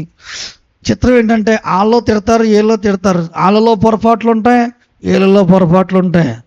కానీ మధ్యన ఉన్నటువంటి వ్యక్తి నిజముగా కనుక సమాధానపరచాలి అని అంటే ఏం చేయాలి అమ్మా? సరిపడగా మాట్లాడటం కాదు. ఆడు తిట్టిని ఈడికి చెప్పకూడదు, ఈడి తిట్టిని ఆడికి చెప్పకూడదు. తిట్టిని చెప్పామనుకో ఖచ్చితంగా ఆడు అవతల మారడం, ఖచ్చితంగా కూడా వాళ్ళలో తిరుగుబాటు అనేది వస్తుంది. ఖచ్చితంగా అది ఇబ్బంది. ఎందుకంటే నోరు కుదురుగా ఉండదు కాబట్టి ఏదో ఒక వాగుతూనే ఉంటారు, ఆ పక్షంలో ఈ పక్షం ఉంటున్న వాళ్ళు. కానీ సమాధానపరిచేటువంటి వాళ్ళు మాత్రం ఖచ్చితంగా అవి ఎడిటింగ్ చేసి చెప్పాల్సి ఉంటుంది, వాటిని మార్చి చెప్పాల్సి ఉంటుంది. అది కాబట్టి అది సమాధానపరచడానికి చేయాల్సిన ఆ యొక్క విధానం. అదే గనక అదే కనుక పెంచాలనుకుంటున్నాం అనుకో, ఖచ్చితంగా వాళ్ళిద్దరు కలకూడదు ఆ సన్నివేశానికి అనుకున్నాం అనుకోండి, నిజంగా ఇరుపక్షాలు బాగానే మాట్లాడుకుంటారు. వాస్తవానికి ఇరుపక్షాలు కూడా స్నేహితులు కదా, బాగానే మాట్లాడుకుంటారు. ఏది నెగిటివ్గా ఉంటుందో అది ఎత్తి చెప్తారు. అట్లాగా అలా చూసిందండి, అలా నాలుగు బయట పెట్టింది, లేకపోతే కాళ్ళు ఆడిచ్చింది, చెయ్యి ఆడిచ్చింది, అది ఏదో ఏదో కొంచెం కాళ్ళు ఆగింది, కాళ్ళు ఆడిచ్చింది ఆవిడ. ఎలా కాదు, కాళ్ళు ఆడుతూ మాట్లాడింది తెలుసా నీకు, ఇలా మాట్లాడింది మామూలు కాదు. ఆ మాటకు అర్థం ఏంటనుకుంటున్నా, నువ్వు ఎంత దృష్టిలో అని చెప్పి ఇలా అనమాట. ఆ రకంగా పెంచాలి అనుకుంటే ఆ రకంగా, అలా వద్దనుకుంటే ఇది పద్ధతి. మరి కాబట్టి సిస్టమ్ అనేటువంటిది ఒక విధంగా తండ్రులు పెట్టడానికి ఒక్కొక్కరు ఒక్కొక్క విధంగా అనమాట, ఒక్కొక్క విధంగా. ఎందుకు ఇక్కడ ఈ మాట నేను జ్ఞాపకం చేస్తానంటే, చాలా సందర్భాల్లో ఈ నాలుగు చేసే పనులు ఇలా ఉంటాయి. హల్లెలూయా, హల్లెలూయా, హల్లెలూయా. చెప్పే మాటని వ్యతిరేకంగా మంచిగాను చెప్పచ్చు, మరి చెడ్డగాను కూడా చెప్పచ్చు. ఒకే మాటని మంచి విధానంలో మనం అందించడానికి అవకాశం ఉంది, ఓ మంచి పద్ధతిలోనూ చెప్పచ్చు, మంచి పద్ధతిలోనూ కూడా దాన్ని చెప్పే అవకాశం ఉంది. ఒకరోజు మాకు ముందున్న ఆయన మా అమ్మగారిని ఎక్కువగా అంటూ ఉండేవాడు. ఏంటి, మంచిగా చెప్తూ ఉండేవాడు అనమాట. ఏదో సందర్భం, వాళ్ళ ఇంట్లో జరిగినటువంటి సందర్భాన్ని మాకు మేము చేసిన ఆతిథ్యం గురించి మంచిగా చెప్తూ ఉండేవాడు. మంచిగా చెప్తా ఉంటుంటే నవ్వుకునేవారు వీళ్ళు, మామూలుగా తెగ నవ్వేసుకుంటున్నారు. ప్రతిసారి నవ్వుకుంటూ ఉన్నారు అనమాట. వీళ్ళకి అర్థం కావట్లేదు ఆయన ఏమంటున్నాడు అనేది, వీళ్ళకి అర్థం కాదు. ఆయన ఎగతాళి చేస్తున్నాడు, నిజానికి ఎగతాళి చేస్తున్నాడు. ఏంటంటే కోడిగుడ్ని 8 ముక్కలు చేసి పెట్టేది అని చెప్పేవాడు అనమాట. చెప్తా ఉంటే వీళ్ళందరూ నవ్వుకునేవారు, పట్టించుకునేవారు కాదు. వీళ్ళకి అర్థం కావట్లేదు, నాకు అర్థమైంది. ఒక 6-7 సార్లు చెప్పనిచ్చాను 6 సందర్భాల్లో. సబ్జెక్ట్ అర్థం కావట్లేదు వీళ్ళకి అని చెప్పి ఒకసారి, అమ్మా అది కాదమ్మా, అంత పిసినార్థనం ఏంటి, 6 గుడ్లు తెప్పించి పెట్టచ్చు కదా అని అంటున్నాడు ఆయన. ఆ సబ్జెక్ట్ అదే అన్నాను. అంటే అలాగే అవ్వలేదు అంటున్నారు వీళ్ళు. అలాగే అవ్వలేదు, నిజంగా అన్నది అదే అన్నాడు. కాకపోతే ఏంటంటే నిజంగా వ్యతిరేకంగా అంటే చిత్త కూడెత్తావు నువ్వు అక్కడ, నిన్ను కనుక ముఖం మీద అంటే చితకు పడతావు. కాబట్టి నిన్ను చాలా మెచ్చుకుంటూ ఇలా చెప్తున్నాడమ్మా అని అంటే, నన్ను అప్పుడు నా మీద కర్ర ఎత్తుంది మా అమ్మ, నేను ఇలా అన్నానని. అంటే ఒక విధంగా చెప్పాలి అంటే మరి కొన్ని విషయాలు చాలా సాధువుగా చాలా చక్కగా చెప్తారు, చాలా అద్భుతంగా చెప్తాం. నువ్వు చాలా మంచిదనవమ్మా, నువ్వు అప్పుడప్పుడు కోపడతావు కానీ చాలా మంచిదనం నువ్వు అని చెప్పేసేసి మెచ్చుకుంటాం. అది పక్క వెళ్ళిన తర్వాత ఏమంటారు అదే మాటనే, ఆవిడ మంచిదే కానీ అస్తమంటే కోపడతా ఉంటుంది అని చెప్పి ఇలా దీన్నే మార్చి కూడా చెప్తూ ఉంటారు. ఇలాగా తంటలు పెట్టేటువంటి విషయాలు చాలా సందర్భాలు ఉంటుంటాయి. మరి 4 విషయంకి వచ్చేటప్పటికి, కాబట్టి ఎందుకు ఇక్కడ నేను ఈ మాటని ఇక్కడ జ్ఞాపకం చేస్తున్నానంటే, నాలుక అగ్నియే. హల్లెలూయా. చిన్న మాట ఒక వ్యక్తి యొక్క అభిప్రాయాన్ని మార్చేస్తుంది. ఓ చిన్న మాట ఏం చేస్తుంది, ఒక వ్యక్తి అభిప్రాయాన్ని మార్చేస్తుంది. అందుకే మాట గురించి చాలా పడి ఏడుస్తూ ఉంటారు చాలామంది. ఆ మాట విషయంలో చాలా ఇబ్బంది పడుతూ ఉంటారు. ఒక్కొక్కడు అనుకోండి, గాడిద గుడ్డు ఏమైంది పట్టించుకోడు, ఒకడు దాన్ని పట్టించుకోడు. ఒక్కొక్క వ్యక్తులు మాటని చాలా జాగ్రత్తగా పట్టించుకునేటువంటి వాళ్ళు ఉంటారు. అయితే పట్టించుకోకపోవడము ప్రమాదమే, ప్రతి విషయాన్ని కూడా పట్టించుకోవడం కూడా ప్రమాదమే. హల్లెలూయా, హల్లెలూయా. అసలు పట్టించుకోలేదనుకో, అది పొండితనమే కదా, అది మంచిది కదా, నిర్లక్ష్యం, అది లెక్కలేనితనం అనిపించుకుంటుంది. అలాగని ప్రతి విషయాన్ని పట్టించుకుంటే, సెన్సిటివ్ ఇష్యూస్ని కూడా పట్టించుకుంటే మనకు బీపీ వస్తుంది.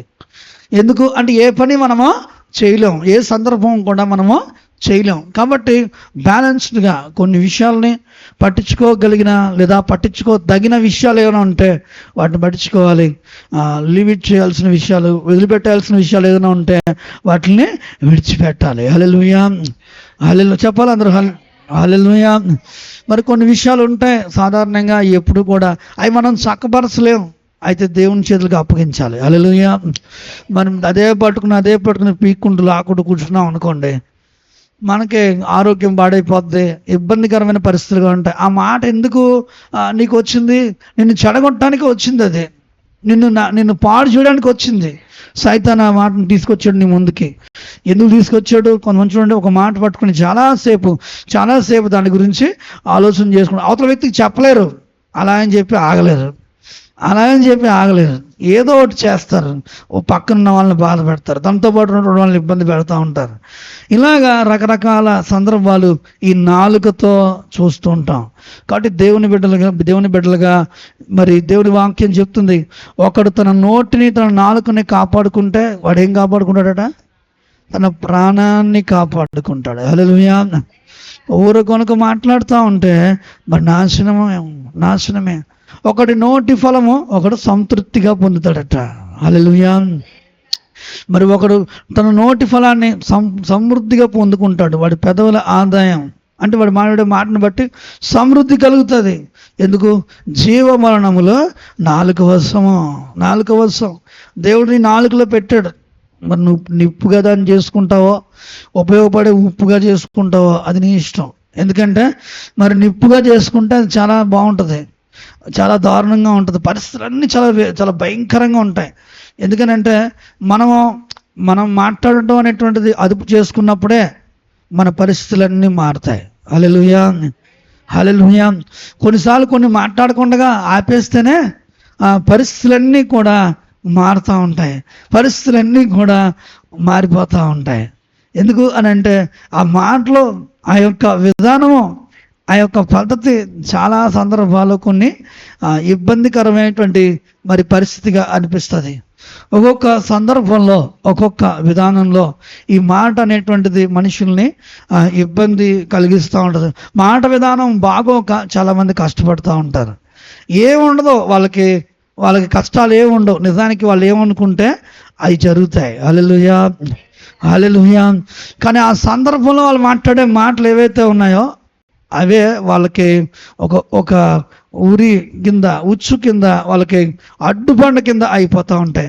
చాలా సందర్భాలు వాళ్ళు ఏమనుకుంటే అవి దేవుడు వాళ్ళ కొరకు చేస్తూ ఉంటాడు. హల్లెలూయా. కానీ విచిత్రం ఏంటంటే ఈ మాట విధానం వచ్చేటప్పటికి మనుషులు కొంతమంది వారి నాలుకను అదుపు చేసుకోలేనటువంటి వారిగా ఉంటారు. వారి యొక్క నాలుకని అదుపు చేసుకోలేనటువంటి వ్యక్తులుగా ఉంటారు. ఎందుకనంటే మరి ఏదో ఒకటి మాట్లాడాలి అనే ఉద్దేశంతో మాట్లాడుతూ ఉంటారు. ఎందుకంటే మన ప్రాబల్యం పోద్దేమో, కొంతమంది చూడండి ప్రాబల్యం పోద్దేమో అని చెప్పేసి ఏది పడితే అది మాట్లాడుతూ ఉంటారు. దాని ద్వారా వచ్చే ప్రమాదం ఏంటంటే ప్రాబల్యం మాట అలా ఉంచు, కానీ నీకున్న పరపతి పాడైపోతుంది, నీకున్న స్థితిగతులు మారిపోతాయి, నీకున్నటువంటి పరువు పోతుంది. ఎందుకనంటే ఏది పడితే అది మాట్లాడేది కాదు కదా. మరి కొన్నిసార్లు కొంతమంది ఏది పడితే అది మాట్లాడేస్తూ ఉంటారు, ఎలా పడితే అలాగా మాట్లాడేస్తూ ఉంటారు, ఏదేదో మాట్లాడుతూ ఉంటారు. మొన్న ఒక ఆవిడ వచ్చింది, ఆవిడని అలా అమ్మాయి ఎప్పుడూ ఆపుతూ ఉంటుంది. మేము అనుకునే వాళ్ళం ఈవిడికి మాట్లాడడం చేత కాదు కాబోల్సు, అందుకోసం ఆపుతుంది అనుకునేవాడిని. అయితే సందర్భం ఏంటంటే మొన్న వచ్చింది, ఓపెన్ అయిందమ్మా. నిజంగా ఉదయం మొదలెట్టింది, మధ్యాహ్నం 3-4 అయింది, వెళ్తలేదు. మళ్ళీ వెనక్కి వస్తుంది, ఇదేంట్రా బాబు అనుకున్నాను. మరి నిజంగా ఏదో ఒక మరి చెయ్యూత పడలేదట. చెయ్యూత పడకపోతే బ్యాంకులోకి వెళ్ళి ఏడిచిందట.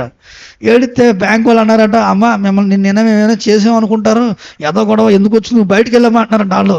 అక్కడ వాళ్ళందరూ పడకపోతే మమ్మల్ని ఏం చేయమంటావు అమ్మా, వెళ్ళు అని చెప్పి తరిగితే చెయ్యూత పడలేదు. మా అక్కింటికి వెళ్దాం అనుకున్నాను, మా బావ వచ్చాడట చాలా కాలం నుంచి, అందుకని చెప్పి ఇక్కడికి వచ్చేసాను. అన్నీ తెచ్చుకుంది, కూర ఆ రోజు మా అక్కడ తింటతో కావాలి సరగా అన్నీ తెచ్చేసుకుంది. అన్నీ ఏమైతే అక్కడ తినాలో క్యారేజ్ అన్నీ తెచ్చుకుని అన్నీ సమకూర్చుకుని వచ్చిందనమాట. వచ్చేటప్పటికి మధ్యాహ్నం అక్కడ ఉండాలనుకుంది కావాల్సి, మొత్తానికి నా దగ్గరికి వచ్చింది, మా వాళ్ళ దగ్గరికి వచ్చింది. ఆ రోజు ఏం చేసింది మా అమ్మ, ఎప్పుడు నేను హాల్లో కూర్చోబెట్టి మాట్లాడుతూ ఉంటుంటాను మామూలుగా కొన్నిసార్లు. మా అమ్మ ఏమందంటే, రండి లోపలికి రండి, ఏసీ రూమ్లో కూర్చోండి అన్నది. దిమ్మ తిరిగిపోయింది. అప్పుడు నాకు ఒక గంట కూర్చున్నాను, 2 గంటలు కూర్చొని వెళ్ళట్లేదు. గంటన్నర అయిపోయింది, ఇంకా 2 గంటలు అయిపోయింది, వెళ్ళట్లేదు. అమ్మ నిన్ను అసలు లోపల ఎవరు కూర్చోబెట్టమన్నారమ్మా అంటే, నాకేం తెలుసురా, ఇది ఎంత ఓపెన్గా మాట్లాడతానే, ఇది దీనికి మాట్లాడడం రాదేమో అని చూస్తున్నాను. ఇలా అమ్మాయి ఆపుతుంది చాలాసార్లు. ఇది ఇంతసేపు మాట్లాడద్దు అనుకోవట్లేదు నేను అంటుంది. అనేటప్పటికి సరే నువ్వు అలా ఉండని చెప్పి మాట్లాడి కాసేపు ఆవిడ నుంచి కాసేపు నేను బయటికి వెళ్ళి కూర్చుని కాసేపు మళ్ళీ నా భయం ఏంటంటే, ఏంటి పాస్టర్ గారు అభిమానంతో మాట్లాడడానికి వస్తే మీరు నన్ను బయటికి వెళ్ళిపోతున్నారంటే అంటుందని భయం నాకు. మళ్ళీ అభిమానంతో మాట్లాడతానికి వస్తే బయటికి వెళ్ళిపోతున్నాను అంటదేమో అని కంగారు పడుతున్నాను నేను పక్కన. ఫస్ట్ కాసేపు నేను మాట్లాడాను, తర్వాత మా అమ్మ మాట్లాడింది, తర్వాత పాస్టమ్ గారు వచ్చింది, కాసేపు ఆవిడ మాట్లాడింది. ఈలో బయటికి వెళ్ళి కాసేపు బైబిల్ చదువుకున్నాను హాల్లో, అయిపోయింది. ఆ తర్వాత మళ్ళీ కాసేపటికి మళ్ళీ అయినా అనుకుంటుందేమో మళ్ళీ లోపలికి వెళ్ళాను, మళ్ళీ కాసేపు మాట్లాడింది. అలా ఏంటి పాస్టర్ గారు ఈరోజు భోజనం చేసి పడుకుంటారేమో మీరు అంటుంది. మళ్ళీ నన్ను వదిలేస్తే పడుకుంటాం మాట, అలా వచ్చి పనులు ఉన్నాయి చూసుకుందాం అనుకుంటున్నాను. వదలలేదు ఇక. ఆ విధంగా అంటే తను చాలా కాలానికి ఫ్రీ అయిందనమాట. హల్లెలూయా. చాలా టైం పట్టింది, కొంచెం ఇదివరకే తెలిసిపోను. నేను వచ్చిన సమస్య ఏంటంటే, నాకు ఓ 4-5 మాటలు మాట్లాడించి టక్మని కట్ చేసి ప్రార్థన చేస్తానమ్మా అంటాను. మామూలుగా ఎవరైనా సరే మనోళ్ళైనా సరే, అది కొత్త వాళ్ళని ఉండదు, పాత వాళ్ళని ఉండదు. మా తిమోతి అంటూ ఉంటాడు, ఏంటని అంత స్పీడ్గా కట్ చేసుకుంటావు నువ్వు అంటాడు. ఎందుకు టక్మని బయలుదేరదామా అంటే, భలే కట్ చేసేస్తావు నేను అన్నాడు. ఇంకేం కట్ చేయకపోతే అలాగా వెళ్ళిపోద్దా సబ్జెక్ట్ ఎలాగోలాగా. ఆ హాల్లో ఉంటే కట్ చేసేవాడిని, వచ్చి కూర్చుంది ఏసీ రూమ్లో కదా, ఎలా కట్ చేద్దాం, వెళ్ళిపోంటే బాగోదు మరి. కాబట్టి ఆ యొక్క విధానంలో మరి ఆ పరిస్థితి బట్టి నెమ్మదిగా ఆ యొక్క మరి దాన్ని తీసుకెళ్ళడానికి కూడా బయటకు ఎవరు లేరు, ఇంకొకరు ఎవరైనా ఉంటే మరి బయటకైనా ఇల్లు ఉండేవాడిని. మరి ఆ విధంగా ఒక విధంగా ఒక్కొక్కరు ఓపెన్ చేస్తే ఓపెన్ అయితే అలా ఉంటుంది అనమాట. హల్లెలూయా. అంటే ఎందుకు ఈ మాట చెప్తున్నానంటే, ప్రేమతో వస్తూ ఉంటారు అనేక మంది, మరి వస్తూ ఉంటారు, వెళ్తూ ఉంటారు, మాట్లాడుతూ ఉంటారు, తప్పేం కాదు. కానీ మరి దేవుని యొక్క సన్నిధిలో మన మాట, ఆ యొక్క విధానం, ఆ ప్రవాహం అలా ప్రవహిస్తూనే ఉంటుంది. ఒక విధంగా చెప్పాలంటే కొన్నిసార్లు తల్లులు చాలా బాగా మాట్లాడుతూ ఉంటారు.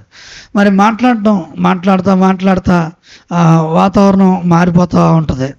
మరి వాళ్ళ యొక్క మాట విధానం ఎలా ఉంటుంది అంటే, మరి ఉండి ఉద్రేకానికి, భావోద్రేకాలకి లోనైపోతూ ఉంటారు.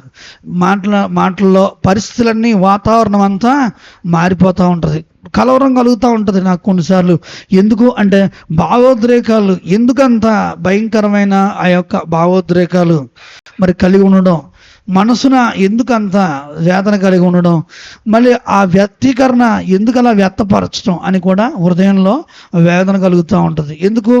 మన మాటల బట్టి కదా మనము స్నేహం కోల్పోతాం, మన మాటలు బట్టి సంబంధాలు కోల్పోతూ ఉంటాం, మన మాటలు బట్టి కొంతమందికి ఇబ్బందికరంగా, భారంగా మారిపోతాం. హల్లెలూయా. మరి దేవుని సన్నిధిలో నీ మాట కొంతమందిని ఆదరించాలి. హల్లెలూయా. నీ మాట కొంతమందికి ఓదార్పుని, ఆదరణ కలగచేయాలి. నీ మాటల ద్వారా మరి కొంతమంది బ్రతికించబడాలి. హల్లెలూయా. మరి ఎప్పుడా బ్రతికించబడడం ఏర్పడుతుంది? నీవు దేవుని వాక్యాన్ని నీ హృదయంలో నింపుకున్నప్పుడు. హల్లెలూయా. ఆయన వాక్యం చేత నీవు నింపబడుతున్నప్పుడు, ఆయన వాక్యం చేత నువ్వు నింపబడతా ఉన్నప్పుడు నీవు ఇతరులకు ఆశీర్వాదకరంగా ఉంటావు. హల్లెలూయా. ఇతరులకు దీవెనకరంగా ఉంటావు.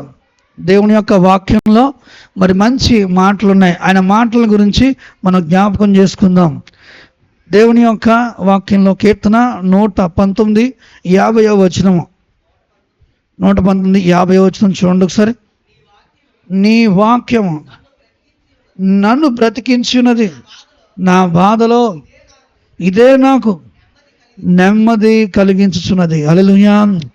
అట్టి వాక్యం నీ హృదయంలో ఉంటే, అట్టి వాక్యం నీ మనసులో ఉంటే నిజంగా అలాంటి మాటలే వస్తూ ఉంటాయి. హల్లెలూయా. వాక్యం చేత నువ్వు నింపబడుతున్నప్పుడు, ప్రార్థనలో నడిపించబడుతున్నప్పుడు నిజంగా ప్రార్థనాపూర్వకంగా నువ్వు మాట్లాడతావు. హల్లెలూయా. మరి నిజంగా ఆయన వాక్యం చేత నువ్వు నడిపించబడాలి, ఆయన వాక్యం చేత నువ్వు నింపబడాలి. హల్లెలూయా. ఆయన వాక్యాన్ని ధ్యానిస్తూ ఉండాలి. చూడండి, వాక్యం ధ్యానిస్తున్నప్పుడు వాక్య సంబంధమైన మాటలు వస్తూ ఉంటాయి. హల్లెలూయా. నేను మరి మా నాన్నగారు ఇరుగురు కూడా కలిసి ఉన్నప్పుడు వెనకాల ఇంట్లో ప్రార్థన చేసుకుని వాక్యం చదువుకుని వాక్యంలో సిద్ధపడి ప్రార్థనలో సిద్ధపడి వెళ్తూ ఉండేవాడిని. వెళ్తున్నప్పుడు ఆయన సాక్ష్యం చెప్తూ ఉండేవాడు. ఏంటంటే, మరి వెళ్తూ ఉంటున్నప్పుడు నాకు ఎలా ఉంటుందని అంటే, మరి లోక సంబంధమైన ముచ్చట్లు వస్తున్నాయి, కానీ నిజముగా నీతో మరి సమయం గడుపుతున్నప్పుడు దేవుని సంబంధమైన మాటలు వస్తున్నాయి. హల్లెలూయా, హల్లెలూయా. నా కొరకు ఇచ్చిన సాక్ష్యం, ఆయన నా కొరకు వ్యక్తిగతంగా ఆయన ఇచ్చిన సాక్ష్యం. మరి నీతో ఉన్నప్పుడు ఎందుకని నాకు మరి దేవుని మాటలు వస్తున్నాయి? చాలా విచిత్రం, ఇది నాకు చాలా వింతైనటువంటి అనుభవం అన్నాడు. హల్లెలూయా. మరి దేవుని యొక్క సన్నిధిలో మరి దేవుని బిడ్డలతో ఉండేటప్పుడు, మరి దేవుని చెంత ఉండేటప్పుడు మరి దైవికమైన విధానంలో మాటలు మారిపోతూ ఉంటాయి. హల్లెలూయా. మరి లోక సంబంధంగా ఉంటే, లోక విధానాల్లో ఉంటే, నేను ఒకరోజు మా యొక్క స్నేహితులుగా ఉన్నటువంటి మరి సహదైవజనులు శామ్యుల్ రత్నం గారు వెనకాల ఇంట్లో నుంచి ఎదరింట్లో ఫోన్లో మాట్లాడుతూ, వెనకాల ఇంట్లో కూర్చున్నాను, మళ్ళీ ఎదరింటికి వచ్చిన ఫోన్ వచ్చిన తర్వాత అక్కడనే మాట్లాడుతుంటే ఆయన అంటున్నాడు, ఇది మీరు ఎక్కడున్నారని అడిగాడు. ఎక్కడున్నాడంటే, ఎక్కడున్నానంటే మా నాన్నగారి దగ్గర ఉన్నాను అన్నాను. అంటే అది సంగతి, మీ నాన్నగారి దగ్గర ఉంటే మీకు ఇలాంటి మాటలు వస్తాయి అన్నాడు. అంటే అక్కడ కొంచెం ఓపెన్గా ఉంటాం, ఆ సందర్భం వచ్చినప్పుడు కొంచెం ఓపెన్గా ఉంటాం. మరి ఓపెన్గా ఉండేలాగా వస్తుంది పరిస్థితి, వాతావరణం. అంటే వెనకాల ఉంటే ఇలా మాట్లాడండి, మీరు వెనకాల ఇంట్లో ఉంటే ఈ టైప్లో రావు మాటలు, మీరు ఉన్న ఏరియాని బట్టి వస్తున్నాయి ఈ మాటలు అనేవాడు అని నన్ను కొనవాడేవాడు. ఎందుకు అని అంటే, వ్యక్తుల వాతావరణాన్ని బట్టి కూడా పరిస్థితులు ఆ విధంగా మారుతూ ఉంటాయి. హల్లెలూయా, హల్లెలూయా. అంటే ఆ యొక్క వాతావరణం, ఆ పరిస్థితులు వాళ్ళకైతే మారిపోతుంది. వాళ్ళు నాకులా మారిపోతే నేను వాళ్ళకిలా మారిపోతా ఉన్నాను. హల్లెలూయా. అదొక విధానం అన్నమాట, ఆ యొక్క విధానం. అంటే ఎందుకు ఇక్కడ నేను మాట చెప్తున్నానంటే, దేవుని బిడ్డలైనటువంటి వారు లోకంలోకి వస్తే లోకస్తులు దేవుని బిడ్డలుగా మారిపోతారు. హల్లెలూయా. అలాగే మరి కొన్నిసార్లు దేవుని బిడ్డలు లోకంలోకి వస్తే లోకస్తులు దేవుని బిడ్డలుగా మారిపోతారు. అయితే దేవుని బిడ్డలు ఆ లోకంతోనే కమ్యూనికేషన్ కలిగి అలా ఉన్నారనుకోండి, వాళ్ళు లోకస్తులుగా మారిపోతారు. అది చాలా ప్రమాదం. హల్లెలూయా, హల్లెలూయా. అది చాలా ప్రమాదం. ఎందుకు అని అంటే, నిన్ను బట్టి అనేకులు మారుతారు, అది మంచిదే. విచిత్రం ఏంటంటే, అనేకులు నీ ద్వారా మారాలి నిన్ను బట్టి, అయితే నువ్వు వాళ్ళకిలా మారిపోవడానికి వీల్లేదు. హల్లెలూయా, హల్లెలూయా, హల్లెలూయా. మరి కాబట్టి ఒక్క విధంగా నీవు వాళ్ళకిలా మారిపోవడానికి వీల్లేదు. వాళ్ళు నీలా మారచ్చు, కానీ నువ్వు వాళ్ళకిలా మారడానికి వీల్లేదు. హల్లెలూయా. అది జరుగుతుంది సాధారణంగా. అలాంటి బలహీనతలు వస్తూ ఉంటాయి, కానీ దాన్ని మనం అధిగమించాల్సిన వారంగా ఉన్నాం. హల్లెలూయా, హల్లెలూయా, హల్లెలూయా. మరి ఎందుకనంటే, దేవుని బిడ్డలుగానే ఉండడానికి ఎక్కువగా ఇష్టపడతారు. వారు ఎక్కడికి వెళ్ళినప్పటికీ కూడా వారు దేవుని బిడ్డలుగానే ఉండడానికి ఇష్టపడతారు. హల్లెలూయా. యెహోషాపాతు గురించి దేవుని యొక్క వాక్యం మనం చూస్తాం. ఇది ఆహాబుని దర్శించడానికి వెళ్ళాడట. ఆహాబుని దర్శించడానికి వెళ్ళినప్పుడు వాళ్ళు అక్కడ రామోత్ గిలాదు అనే ప్రాంతానికి యుద్ధానికి వెళ్తున్నారట. ఎక్కడికి వెళ్తున్నారు? అలాంటి సమయంలో ఆ యుద్ధానికి వెళ్ళొచ్చా లేదా అని విచారణ చేసే అలవాటు ఉంది యెహోషాపాతుకి. హల్లెలూయా. ఎక్కడికైనా వెళ్ళేటప్పుడు, మరి యుద్ధానికి వెళ్ళేటప్పుడు, ముఖ్యంగా యుద్ధాలకు వెళ్ళేటప్పుడు దేవుని సన్నిధిలో విచారణ చేసే అలవాటు ఉంది. రామోత్ గిలాదుకి నాతో పాటు వస్తావా యుద్ధానికి అని అడిగాడు ఆహాబు.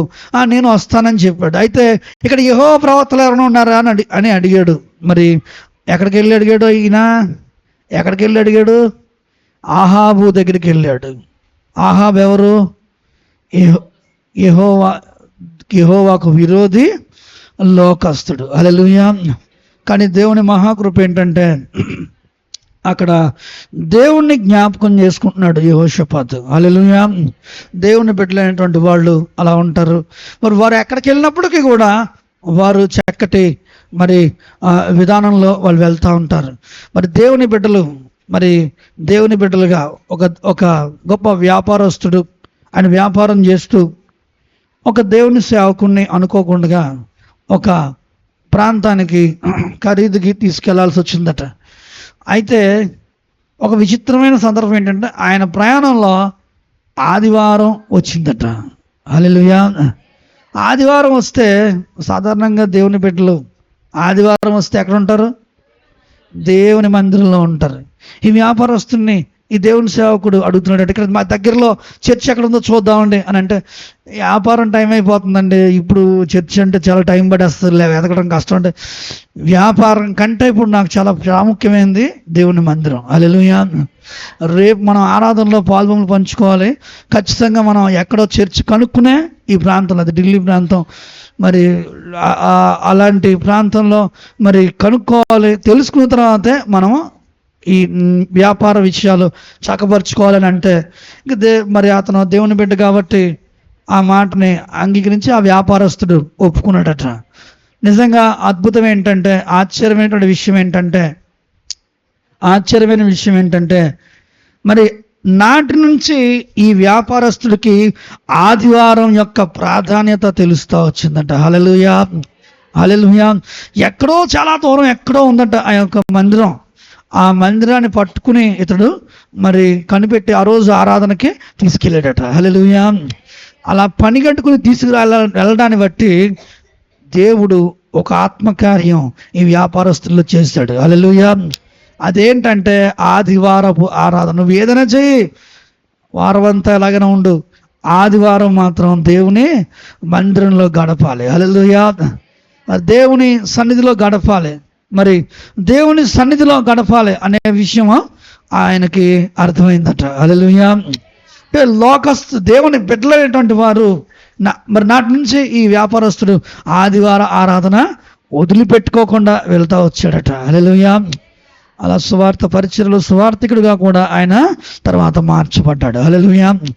ఎందుకు ఇక్కడ ఈ మాట చెప్తున్నానంటే, దేవుని బిడ్డలు లోకాన్ని ఈ విధంగా ప్రభావితం చేయాలి. హల్లెలూయా. నీ యొక్క ప్రవర్తన ద్వారా లోకాన్ని ప్రభావితం చేయాలి. అది ఎక్కడ మొదలవ్వాలి? నీ నోటి మాటలోనే మొదలవ్వాలి. హల్లెలూయా. నీ నోటి మాటలోనే. లోకస్తులు ఎలాగైనా మాట్లాడుకొని నువ్వు బుద్ధి మాటలు మాట్లాడకూడదు. లోకస్తులు ఎలాగైనా మాట్లాడుకొని నువ్వు అబద్ధాలు ఆడకూడదు. లోకస్తులు ఎలాగైనా నడుచుకొని నువ్వు సినిమా పాటలు పాడకూడదు. లోకస్తులు ఎలాగైనా ఉండని సినిమా మాటలు మాట్లాడకూడదు. లోక వార్తల గురించి ఎక్కువగా హైలైట్గా చూసుకోకూడదు. వాటిని అంటే లోకముచ్చట్లలో ఎక్కువగా గడపకూడదు. దేవుని బిడ్డలైనటువంటి వాళ్ళు ఇది దేవుని బిడ్డలకి తగదు. కాబట్టి నేను చెప్పేటువంటి మాట దేవుని బిడ్డలుగా జ్ఞాపకం చేసుకోవాలి. నువ్వు మరి కొంతమంది ఏకంగా ఆ పాటలకు డ్యాన్సులు కూడా వేస్తుంటారు.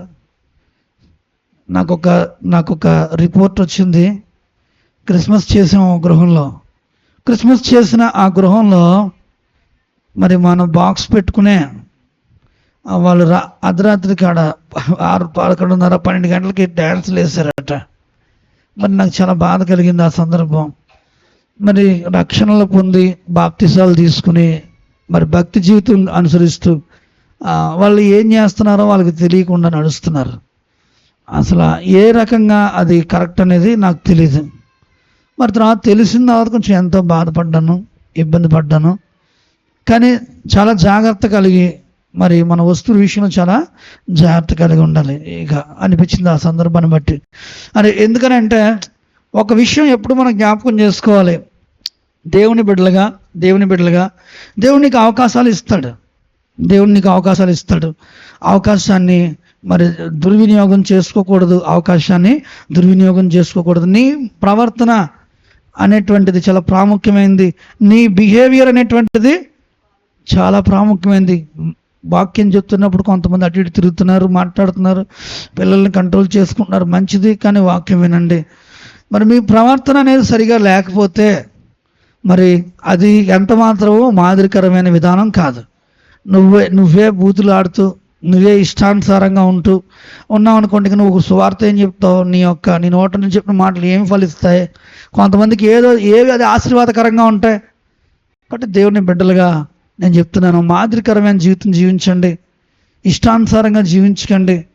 ఎందుకనంటే మరి దేవుని బిడ్డలైనటువంటి వారు మరి దేవుని పోలికగా చేయబడినటువంటి వారు. హల్లెలూయా. వాళ్ళు లోక సంబంధులుగా ఉండడానికి దేవుడు ఎంత మాత్రమో అంగీకరించడు. కాబట్టి దేవుని సన్నిధిలో ఇది నీ జీవితంలో మార్గదర్శకంగా దేవుడు జ్ఞాపకం చేస్తున్నాడు. నీ మాట మారాలి, లేకపోతే దేవుడు తీర్పు తీరుస్తాడు. ఆ తీర్పు ఎక్కడి నుంచి ప్రారంభిస్తాడు దేవుడు?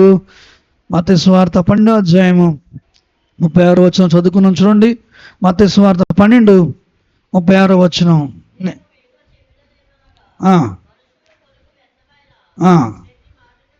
ప్రతి మాటను గూర్చి విమర్శ దినమున లెక్క చెప్పవలసి ఉండును. నీ మాటలను బట్టి నీతిమంతుడమని తీర్పు నొందుదువు, నీ మాటలను బట్టి అపరాధమని తీర్పు నొందుదువు. హల్లెలూయా.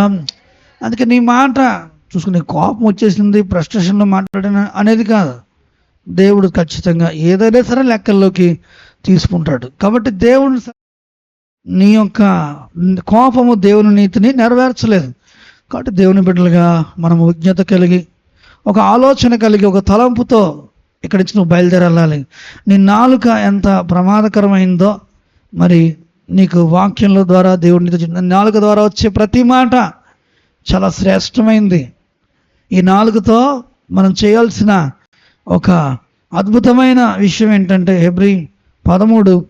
హెబ్రీలకు రాసిన పత్రిక 13వ అధ్యాయము చూడండి 15వ వచనం. 15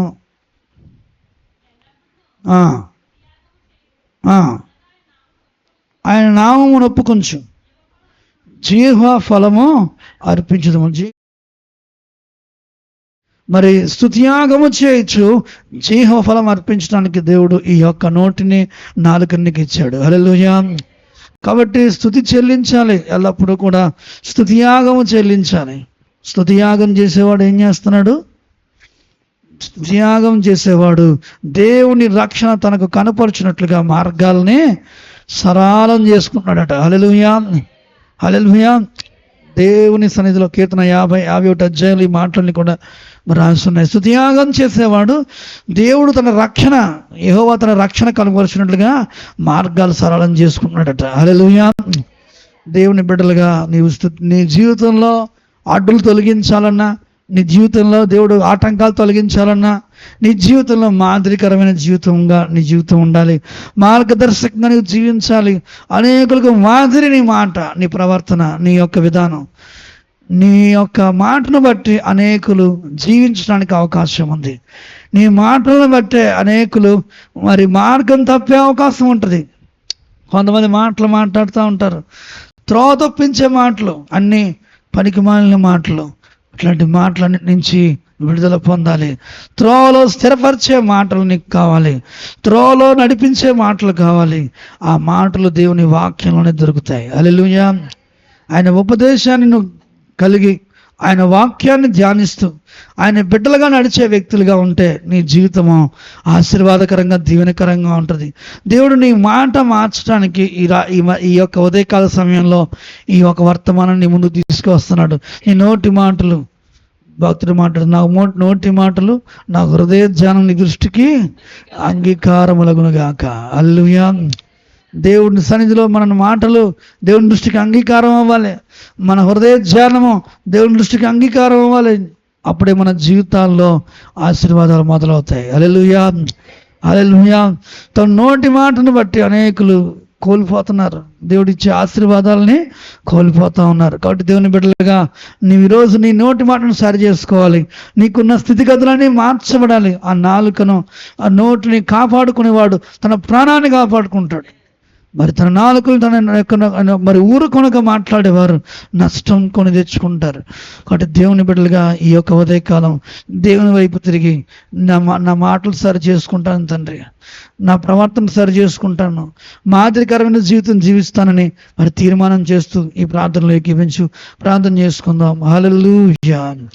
హల్లెలూయా, హల్లెలూయా, హల్లెలూయా, హల్లెలూయా. పరిశుద్ధుడా, పరిపూర్ణుడా, నీ పరిశుద్ధ పాదములకు వందనాలు, స్తోత్రాలు చెల్లిస్తున్నాం తండ్రి. మేమైనా నీ కృప వల్లనే, దయ వలన ఒప్పుకొంచున్నాం. నీకే సమస్త మహిమ, ఘనత, ప్రభావం ఆరోపిస్తున్నాం. ఎత్తబడిన వాక్యము నీరు గట్టి ఫలింపచేయండి ప్రభా. ఎత్తబడిన వాక్యం ద్వారా ఒక్కొక్కరి హృదయాల్లో నీ వెలుగు ప్రజ్వలింపచేయమని ప్రార్థిస్తున్నాం. నీ కొరకు ఫలింపును, ఆశీర్వాదమును, దీవెన దయచేయండి తండ్రి. నాలుక అగ్నియే అంటున్నావు, నోటి మాటలను బట్టి తీర్పు అంటున్నావు. నీకు స్తోత్రాలు. అనేకులు వారి మాటను బట్టి కోల్పోచుండగా ఒక్కొక్కరిని దర్శించండి, బలపరచండి తండ్రి. ఒక్క ఓట నుండే చెడ్డ నీరును ప్రభు, మంచి నీరును ఊరవు. ఒక్క మరి చెట్టు నుండి 2 రకాల ఫలాలు ఫలించవు. కానీ ప్రభు తండ్రి, ఒక్క నోట నుండే 2 రకాలైనటువంటి మాటలు ప్రభు బయటకు వస్తుండగా తండ్రి, ప్రతి పరిస్థితిని మార్చమని ప్రార్థిస్తాం. ద్వంద్వ వైఖరి తొలగించు ప్రభా. ప్రతి ఒక్కరిని మార్గాలను గుర్తించేవారిగా ఉండడానికి సాయం తెచ్చి, వెత్తబడిన వాక్యం ప్రకారంగా తండ్రి ప్రతి ఒక్కరి జీవితాల్లో గొప్ప మార్పు దయచేయమని ప్రార్థిస్తున్నాం. మాదిరికరమైన జీవితాలు దయచేయండి తండ్రి. ఆ మాదిరి మాటలోనే ప్రభా మార్పు కలగడానికి సహాయం దయచే తండ్రి. దాని ఆశ్చర్యకార్యాలు, అద్భుత కార్యాలు జరిగించండి తండ్రి. నీ వాక్యము తండ్రి, నీ ప్రార్థన చేత ఒక్కొక్కరిని స్థిరపరచండి. నీ పరిశుద్ధాత్మ కృమ్మరింపు దయచేయండి తండ్రి. నీ వాక్యంలో, ప్రార్థనలో బిడ్డలు ఎదిగి వర్ధిల్లడానికి సహాయం దయచేయండి. నీ పరిశుద్ధాత్మ కృమ్మరింపు అనుగ్రహించండి తండ్రి. నీ కొరకు నమ్మకమైన సాక్షులుగా నిలబడడానికి సహాయం దయచే ప్రభా. వెత్తబడిన వాక్యం నీరు గట్టి ఫలింపచేయండి తండ్రి. నీ పరిశుద్ధాత్మ కృమ్మరింపును దయచేయమని ప్రార్థిస్తున్నాం. నీ బలమైన అభిషేకం చేత నింపండి తండ్రి. విత్తబడిన ఈ వర్తమానం ద్వారా ఒక్కొక్కరి జీవితాల్లో ఫలింపును, ఆశీర్వాదమును, దీవెన దయచేయండి. ప్రతి వారి జీవితాల్లో మంచి మాదిరికరమైన జీవితాలు మాట నుండి నువ్వు ప్రారంభిస్తున్నావు. నీకు స్తోత్రాలు. ప్రతి ఒక్కరు నాలుకను సరిచేస్తున్నావు ప్రభా. ప్రతి మాటను సరిచేస్తున్నావు. నీకు స్తోత్రాలు. నీ అభిషేకం చేత నింపి, నీ జ్ఞానాక్షరం చేత ప్రభా నీవే తండ్రి ప్రతి ఒక్కరి జీవితాలని ముద్రిస్తూ ఆశ్చర్యకార్యాలు, అద్భుత కార్యాలు చేస్తూ ఒక్కొక్కరి జీవితాల్లో మార్పును దయచేస్తున్న విధానం బట్టి నీకు వందనములు చెల్లిస్తూ ప్రభా ఈ ప్రార్థనని సన్ని చేర్చుకోండి. ప్రత్యుత్తములు దయచేయమని ప్రభా ప్రతి ఒక్కరి జీవితాల్లో మేలుని, ఆశీర్వాదం, దీవెన దయచేయండి. బిడ్డలు మాట్లాడుతున్నప్పుడు అనేకులకు ఆదరణకరంగా ఉండడానికి సాయం దయచేయండి. బిడ్డలు మాట్లాడుతున్నప్పుడు కొంతమందికి మార్గం దొరకడానికి సహాయం దయచేయండి. బిడ్డలు మాట్లాడుతున్నప్పుడు గొప్ప ఆశీర్వాదం, దీవెన దయచేయండి తండ్రి.